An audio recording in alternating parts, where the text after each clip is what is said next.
Let's see. Colorado, small business owner, gay agenda, forced compliance. Oh, where have I heard this before? Sounds familiar, doesn't it? I'm Jazz Borganzo, and this is What's Next.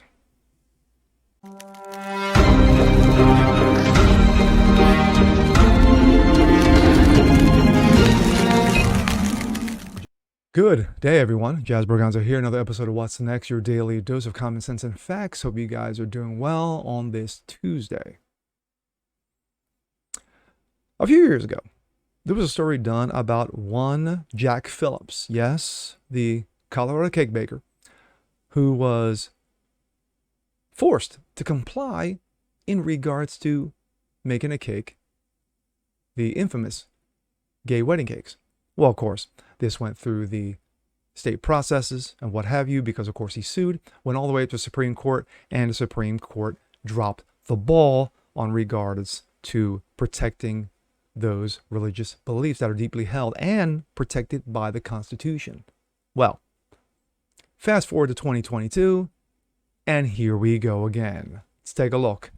This comes out of the Blaze. ACLU sides with state against small business owner, arguing owner can be compelled to post pictures of gay civil unions against her will. Lori Smith, the owner of 303 Creative and graphic web design company based in Colorado, yes, she is selective about the messages that she creates or promotes owning to her Christian faith.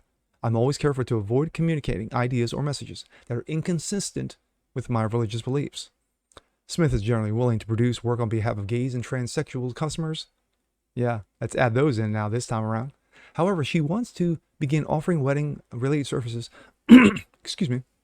exclusively to straight couples. Since she believes that same-sex civil unions conflict with God's will, she neither plans nor hosts images of gay civil unions, nor making her company complicit in celebrating them. In her complaint, Smith wrote that doing otherwise would compromise my Christian witness.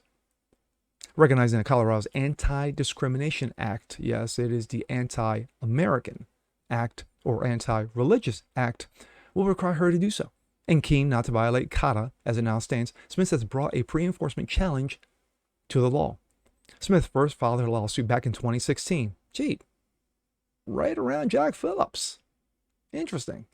Her claim that CATA violated the First and 14th Amendments, among others, were heard in the U.S. District Court for District of Colorado, which moved to dismiss because, of course, they did. They did the same thing with Jack, too.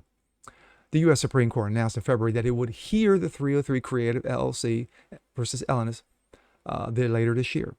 The case concerns whether the state, in this instance, exercise its authority via public accommodation law, can force an artist to speak or remain silent without violating the artist's First Amendment rights. The issue was in essence raised before the Supreme Court in 2018, though the court refused to decide whether baker Jack Phillips, yes, it was only a matter of time, owner of Masterpiece Cake Shop, and other business owners can invoke religious objections to refuse certain persons' service. Yes, refusing the service, not the person. It ruled that Colorado Civil Rights Commission exhibited anti-religious bias towards Phillips, who had refused to bake a same-sex couple a wedding cake. After the ruling, anti-discrimination legislation was still enforceable by states, but state officials were warned not to denigrate conscientious objectors' religious beliefs. I'm in the amicus brief in Smith's case.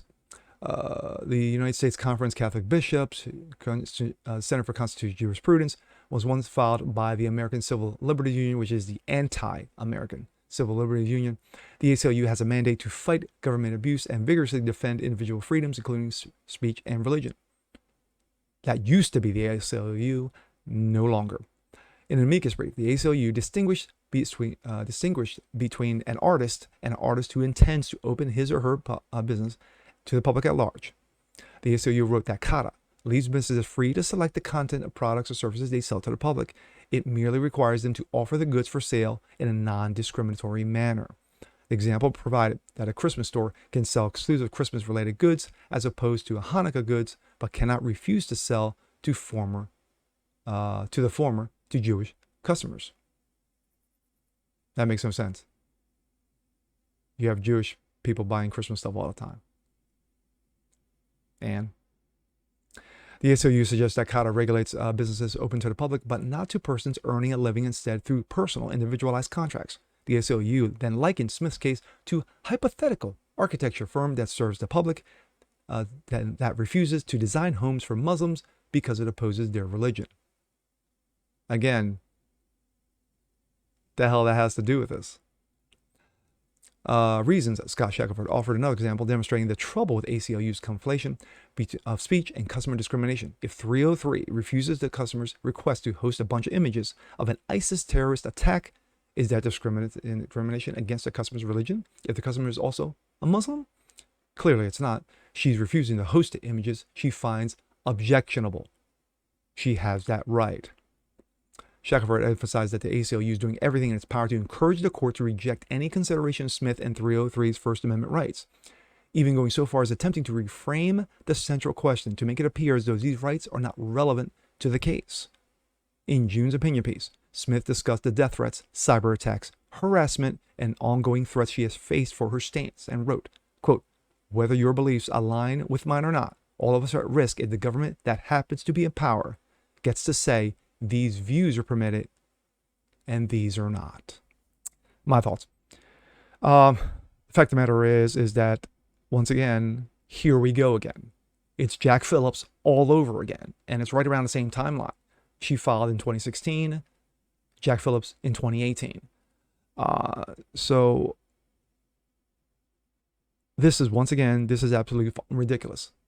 Again, she's refusing the service, not the sale.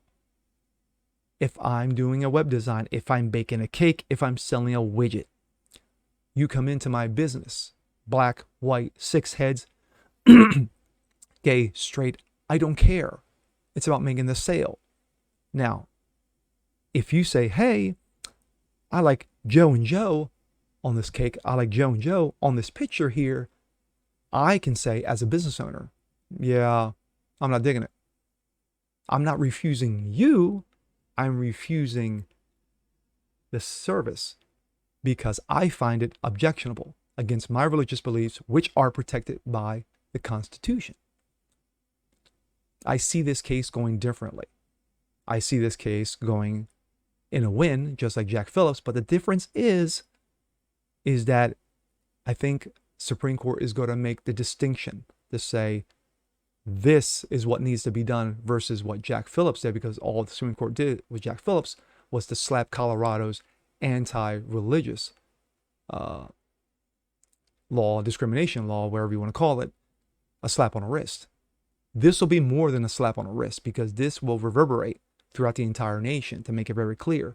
Muslim, Jew, Catholic, Christian, you have a right regarding your religious beliefs to keep them held deeply, but at the same time, if you are a business owner, to say, hey, I'm not denying you, I'm denying the product.